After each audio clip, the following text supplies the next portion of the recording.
It's tweet. It's a tweet squeeze.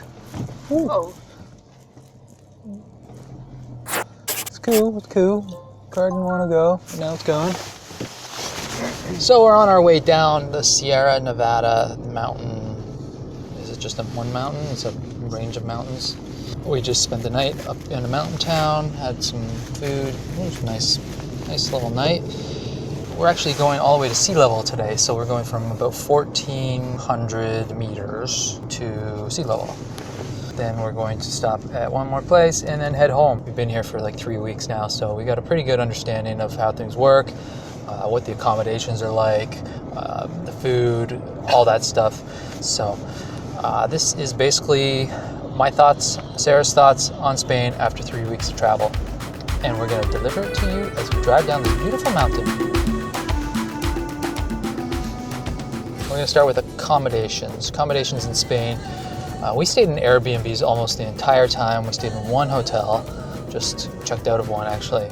I don't know, I was kind of saying at the beginning of the trip, like this is going to be our Airbnb trip. We test out Airbnbs. Sarah and I have been toying with the idea of buying a place and kind of Airbnb-ing it out and living there, like vacationing there whenever we can, just like as a way to invest our money.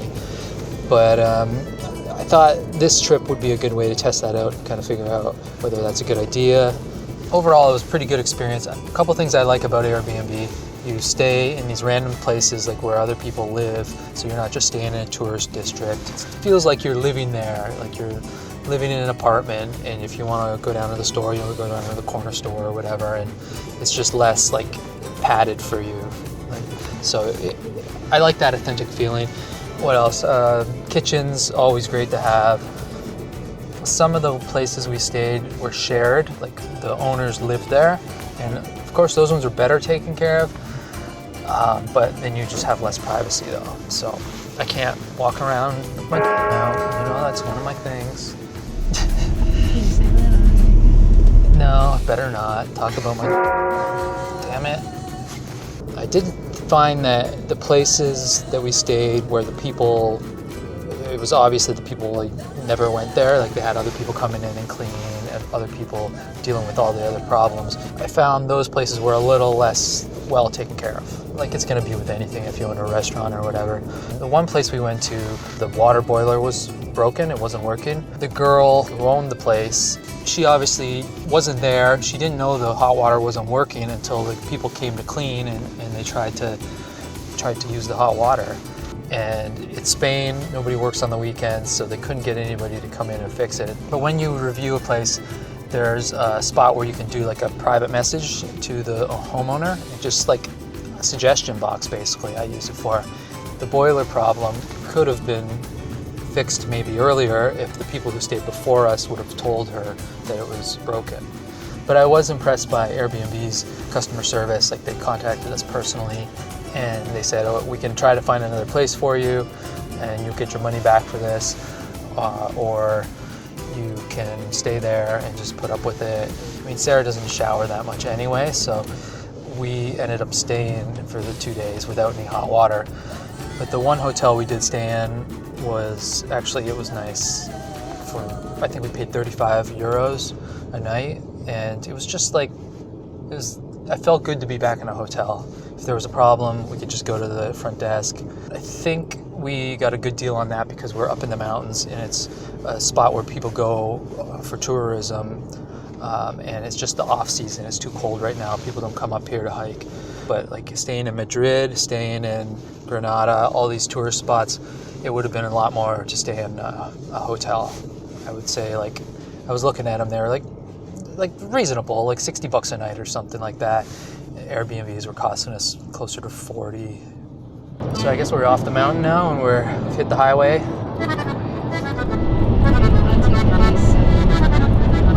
A7 to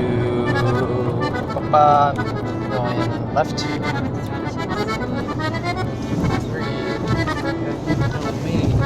What's wrong? Because you can't be talking while we're trying to make important No, that's not why. You said you wanted 3, 2,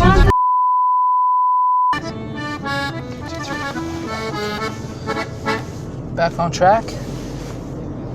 Where was I?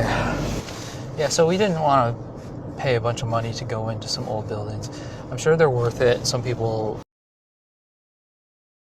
that's the highlight for them, but it's for us, it's like I'd rather spend that money on, you know, some food, sit in a cool spot, just people watch, and just sitting like surrounded by locals and stuff like that. It's more for me like modern day living rather than the history at that time. Like I want to get to know the place as it is today before I get to anywhere near how it was years and years ago. Like I don't, that to me doesn't matter so much. But there is tons of history here, really beautiful architecture, and there's like a lot of stages of it. Like, oh, the Moors built this, and the Catholics took it over again, and they changed it to this. And so, I mean, it is cool, but I was happy just seeing it from the outside. So that's what we did. We walked around a lot, just walking through the cities was just amazing. We went into the Alhambra, or just Alhambra, the Alhambra, and that was beautiful. Like I was happy about that. I don't remember how much that cost us or whatever, but I think it's worth it, I would say. You want to order those tickets ahead of time because you can't just get in on the day. Order them online. But if you do want to see all those tourist attractions, you're gonna have to spend a lot of money. There's like even like simple churches sometimes were a couple euros to get in.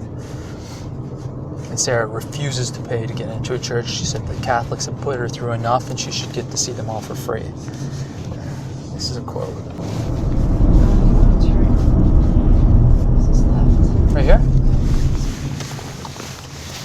Ooh, this is a road in a field. Whoa, what is this? We want to go on that road. Down here? Jesus. So renting a car in Spain, I think it was a great decision. This is the first time I think we've ever rented a car for a trip. I mean, I don't know if you can see this, but we're like literally driving on these gravel roads underneath bridges. Wait, no, this isn't right. We're taking wrong turns all the time, which is fine. I have no problem. That's how you find cool things. Down this way? Yeah. And, I blame Google Maps. oh yeah, Google Maps just done such a bad job mapping the entire world and marking out every business. Don't talk shit about Google Maps. How dare you? If it's between you and Google Maps, I'm choosing Google Maps. You got that? This is a great road. I think we're literally driving through like a farm field of olives or something. I'm really happy about the driving. I was a little bit worried. You know, I don't drive in China. I'm actually a really good driver. I drove a lot in Canada when I was there. But the cars are small, the roads all over the place, and just beautiful. Like the most beautiful things we saw were on drives. And, you know, there's a bit more adventure too. Oh, we have to go through a tunnel. What is going on, Sarah? Where are we? I took us into a gypsy encampment. Oh, God. So I would recommend renting a car, but only if you're, you know, a decent driver. If you're scared, then maybe it's not the place for you. The buses are great. The trains are great. They're fast. They're a little pricey, but, you know, you're paying for what? The quality. Because they are high speed, most of them. Straight. And it's fairly simple, but the trains, you're going to want to order your train tickets online ahead of time. They're kind of like flights in that there's no like best time to order them. You have to kind of keep an eye on them. And there's a few good websites for that. The one we used is called Loco, I believe. Loco, right? Yeah. They charge like an extra euro or two, but it's all in English, and it's a lot easier than using the Spanish one. And it's all just like pay for it online, print off the thing, and you just bring your printed piece of paper with you. That's your ticket. For the most part, I think bus tickets are easy to get on the day.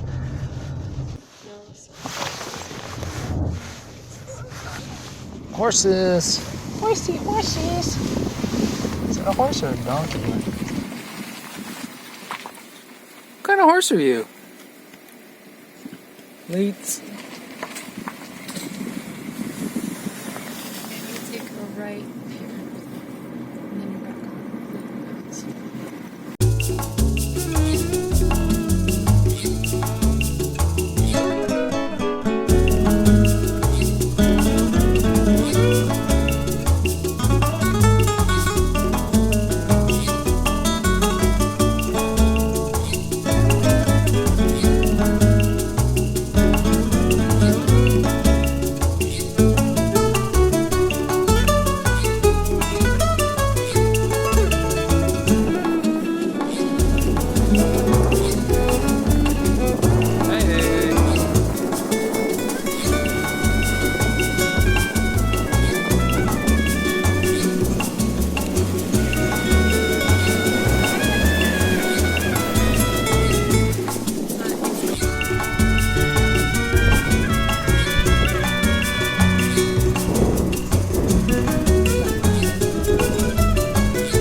So we found the beach and we're having some lunch, getting some lunch.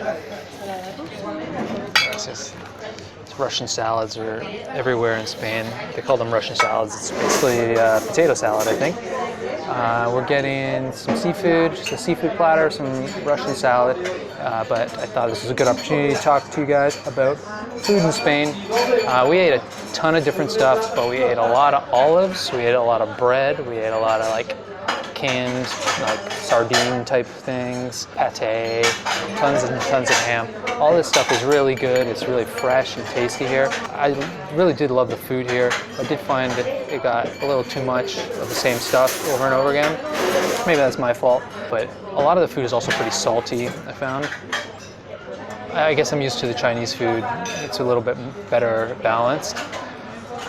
But just the ingredients are really fresh and really great. The tomatoes are really good, and generally pretty happy with what we were able to eat, because a lot of it we can't get in China, not good quality stuff at least. A typical day would be like a piece of bread with some pureed tomato on it, maybe a slice of ham on it as well, or some ham bits. Some olive oil. Olive oil drizzled on it, and a couple coffees, and that's your breakfast.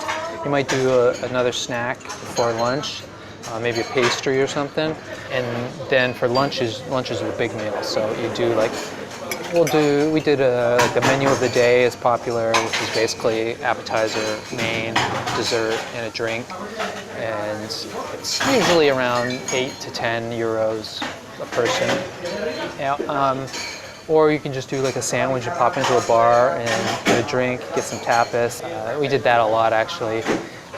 The whole like timing of the meals threw me off a little bit, because lunch was their big one, and it would happen between like 2 and 4 or something. And then you wouldn't eat again until like 9 o'clock at night. So like we would walk around all day, we'd get lunch, we'd go back to the house, and we wouldn't sleep. If we had some beers at lunch, we might continue drinking a little bit, because we do that sometimes. But then when like 8 o'clock, 9 o'clock rolls around, it's like, okay, we got to get up and go out to get dinner. If we had an Airbnb and we could cook in the kitchen, then great. We just like have a bunch of stuff and chop up some cheese and some sliced meat and just have like a little bit of a lunch or dinner then. But I think we missed a few dinners because we just didn't want to go out again. So maybe we just have like a snack or something. But typically their dinners are smaller. They're often just tapas with a drink. And like I said, it's like 9 o'clock at night or so. So I feel like eating that late wasn't very good for me, like my body. I don't know. We'd sleep in a lot later and not necessarily stay up later. But also I ate a lot of bread, and I'm just not used to eating that much bread after living in Asia for 5 years. The cost of food wasn't too bad. You know, if you get a beer like this, that's a couple euros, and usually it comes with some food. So we would do that a lot. Definitely drank a lot more, right? The temptation is always there.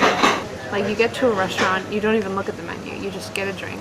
Yeah. They bring you some tapas, you sit, and you think about what you're gonna eat, you talk about your life, and then you order your dinner. Yeah. And yeah, lunch can last from like 2 to 4. Like prices though, if we order off the menu like we did here, this is probably one of the most expensive restaurants we've been to. Yeah, we're in a tourist town on the beach, literally. I wouldn't take this as an example, but if we ordered off the menu, like last night we went to a place and it was 20, I think it was 20 euros, 21. That was 2 beers each, 2 small beers, and then 2 plates of food. So like about 7 euros per plate. But the tapas menus were also great, like the tapas that you had to order. We would order a drink, order a tapas, order a drink, order tapas, order a drink, order tapas. And that'd be good. That's dinner. And it was like, they're like $2.50 each or something.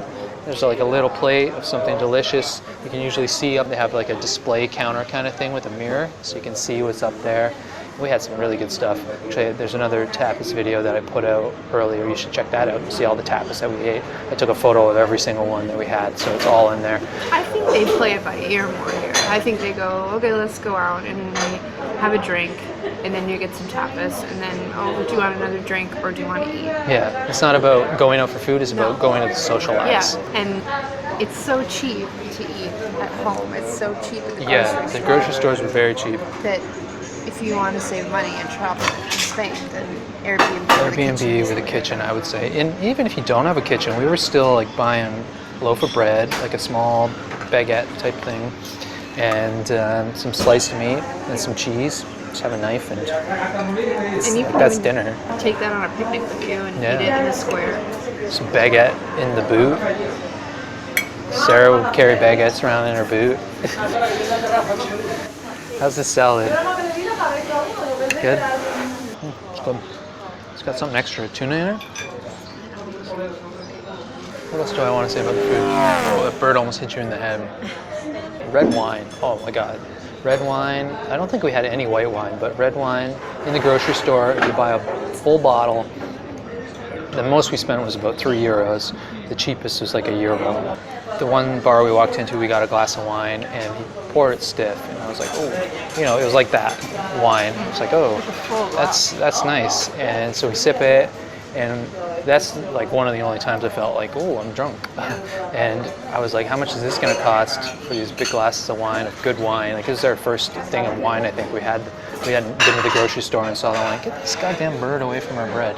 That wine was what? It's like 150 or something. Yeah, like €152 each. And it was good stuff. It came with a little tapas too, I think. What else? Anything else you can think of? Madrid is good. I miss Madrid. Madrid, lots of different types of food, like South American food, Mexican food. I was surprised to see that, yeah. Obviously the other cities are beautiful. I liked Cordoba a lot, but Madrid is just a place I feel like I could live and explore. And it was just like so many bars and restaurants that were just really cool looking. And not that many cars and stuff there too. I was surprised like how pedestrian friendly it was. We were walking across the entire city almost at times. Wow. That's huge. It says it's plate for two. We should have just got just a plate of cod or something. It's way too much. Well, we'll be here for a while, I guess. How much was that? €15, which is, you know, more than we usually spend, but It's a special day. yeah, I guess. Fried fish like crazy. Oh, whatever, that was really good. Really, really good.